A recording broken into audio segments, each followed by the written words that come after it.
অমুসলিমরাও আমাদের ভাই, তাদের সাথ দিতে হবে না, কিন্তু এমন অমুসলিমের সাথ দেবো সে আমার মসজিদ যদি নাও বানায়, কমসে কম মসজিদ যেন ভাঙার পক্ষে না যায়।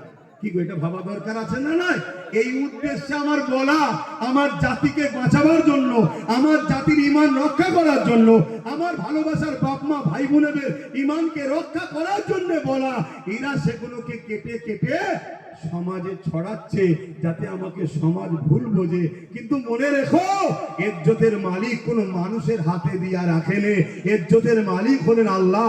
আল্লাহ যদি আব্বাস সিদ্দিকীকে কুদরতি হাতে টিকি ধরে তোলে, পৃথিবীর সব কটা জালিম একসাথে আমার পা ধরে নামাতে পারবে না। আর আল্লাহ যদি আমাকে মিটাবো বলে, পৃথিবীর সবাই মিলে যদি আমাকে তুলবো বলে, কেউ আমাকে তুলতে পারবে না।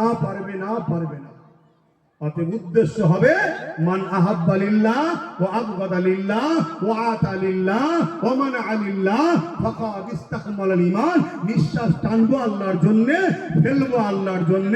দিনের যদি উপকার করতে না পারি, দিনের দুশ্মনী ক্ষতি যেন না করে ফেলি, এটা মনে থাকবে তো।